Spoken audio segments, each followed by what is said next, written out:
Perkenalkan, nama saya Evi Krisnawati Seli dengan NIM 194111073. Di sini saya akan membahas materi tentang komponen-komponen sistem destilasi air. Perkenalkan, saya Florencia Avila Suryantin Daung, NIM 194111074. Di sini saya akan membawakan materi tentang prosedur kerja, yaitu nama alat dan cara melakukan destilasi air. Baik, perkenalkan, nama saya Franciscus Esronseda dengan NIM 194111075, kelas Farmasi C semester 4. Di sini saya akan menjelaskan materi tentang kekurangan dan kelebihan serta aplikasi destilasi air. Baik, terima kasih. Perkenalkan, nama saya Hertiris Windasiki, NIM 194111076. Saya akan membawakan materi mengenai pengertian destilasi dan prinsip dasar destilasi air atau perebusan. Terima kasih. Baik, yang pertama, pengertian destilasi. Destilasi adalah suatu metode pemisahan campuran yang didasarkan pada perbedaan tingkat volatilitas atau kemudahan suatu zat untuk menguap pada suhu dan tekanan tertentu. Selanjutnya, destilasi air atau penyulingan adalah suatu metode pemisahan bahan kimia berdasarkan perbedaan kecepatan atau kemudahan menguap atau volatilitas bahan. Metode penyulingan dengan air atau water distillation merupakan metode paling sederhana jika dibandingkan dua metode penyulingan yang lain. Selanjutnya, prinsip dasar penyulingan air atau destilasi air atau perebusan. Dalam tipe penyulingan ini, bahan yang akan disuling berhubungan langsung dengan air mendidih. Air dididihkan dengan api secara langsung, lalu bahan-bahan yang disuling akan mengambang di atas air tersebut atau bahkan terendam seluruhnya. Sehingga metode destilasi air disebut juga sebagai metode perebusan. Prosedur kerja. Yang pertama, alat-alat yang digunakan dalam destilasi air. Yang pertama ada labu destilasi, yang kedua penangas, yang ketiga termometer, yang keempat pendingin atau kondensor Liebig, yang kelima statif dan klem, yang keenam adaptor, yang ketujuh pembakar, yang kedelapan kaki tiga, dan yang kesembilan adalah kawat kasar. Cara melakukan destilasi air. Yang pertama, lihat pada handbook titik didih zat sampel yang Anda peroleh. Yang kedua, susun atau set alat destilasi. Yang ketiga, masukkan zat sampel pada labu destilasi atau isi zat dalam labu paling banyak 2/3 bagian labu, lalu masukkan batu didih.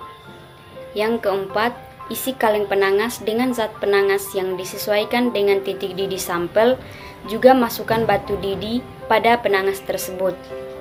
Yang kelima, alirkan air pendingin, panaskan penangas mula-mula dengan api kecil. Yang keenam, amati termometer.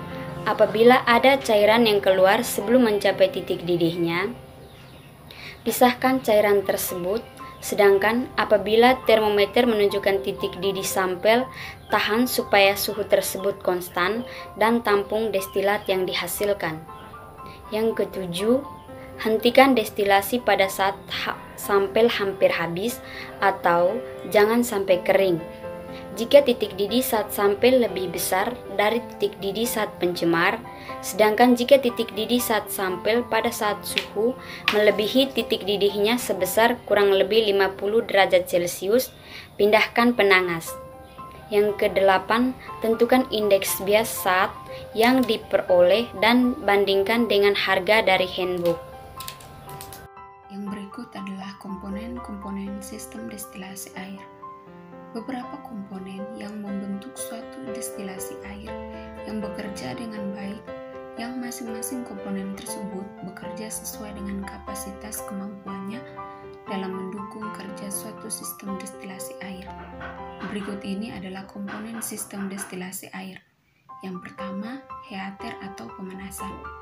Heater yaitu suatu alat yang berbentuk tabung dengan bagian dalam terdapat pipa-pipa kecil yang dialiri air panas, sedangkan di bagian luar terdapat pipa-pipa kecil dialiri air laut. Dengan panas ini akan memanaskan air laut sehingga air laut mengalami penguapan. Yang kedua yaitu kondensor. Kondensor adalah alat yang digunakan untuk mengubah bentuk uap menjadi air, yaitu dengan cara menurunkan suhu uap tersebut hingga mencapai suhu pengembunannya pada tekanan yang sesuai. Yang ketiga yaitu saringan uap. Saringan atau filter adalah alat untuk memisahkan benda asing yang ikut bersirkulasi ke dalam suatu sistem yang sifatnya akan merusak sistem tersebut pada sistem destilasi air laut. Saringan uap air tersebut dari logam monel yang berfungsi untuk menyaring uap yang terjadi bersamaan dengan titik air laut yang naik. Yang keempat, katup solenoid. Katup solenoid adalah katup yang dapat terbuka dan tertutup dengan menggunakan gaya elektromagnetik. Yang kelima, salinometer. Salinometer digunakan untuk mengukur kadar garam yang terkandung di dalam air laut hasil destilasi air laut dengan satuan ppm. Yang keenam yaitu gelas penduga. Gelas penduga ini adalah suatu alat untuk mengetahui tinggi rendahnya air di dalam ketel destilasi air laut. Yang ketujuh yaitu termometer. Termometer adalah suatu alat yang digunakan untuk mengukur suhu. Alat ini bekerja berdasarkan atas mengembang dan mengempisnya sejumlah kecil air raksa atau zat lain. Yang kedelapan yaitu flowmeter. Flowmeter adalah alat yang digunakan untuk mengetahui banyaknya air tawar yang dihasilkan oleh distilling plant. Yang kesembilan yaitu ejektor.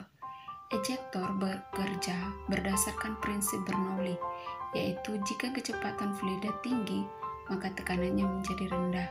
Begitupun sebaliknya, jika kecepatan fluida rendah, maka tekanannya akan tinggi. Baik, di sini saya akan menjelaskan tentang kekurangan dan kelebihan serta aplikasi destilasi air. Kelebihan penyulingan air atau water distillation adalah kemudahan prosesnya karena menggunakan metode yang sangat sederhana, yaitu perebusan dan waktu yang dibutuhkan singkat. Bahan yang akan disuling dimasukkan ke dalam ketel berisi air lalu dipanaskan. Kekurangannya adalah tidak baik digunakan untuk bahan-bahan yang fraksi sabun, bahan yang larut dalam air, karena dapat membuat peluang terjadinya hidrolisa pada konstituen minyak sangat besar.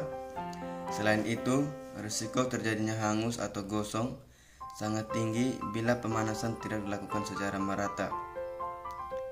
Alat atau ketel yang digunakan lebih besar dan bahan bakarnya banyak. Penyulingan dengan air dipilih untuk menyuling bahan-bahan yang mudah menggumpal bila terkena panas, seperti bahan berbentuk tepung dan bunga-bungaan. Alasan lain memilih metode penyulingan dengan air ini adalah metodenya sangat sederhana dan mudah dilakukan oleh siapa saja. Yang berikut aplikasi destilasi. Aplikasi destilasi sederhana digunakan untuk memisahkan campuran air dan alkohol. Pada prakteknya, kebanyakan campuran sukar untuk dimurnikan melalui satu destilasi sederhana. Fungsi destilasi fraksionasi adalah memisahkan komponen-komponen cair, dua atau lebih, dari suatu larutan berdasarkan perbedaan titik didihnya.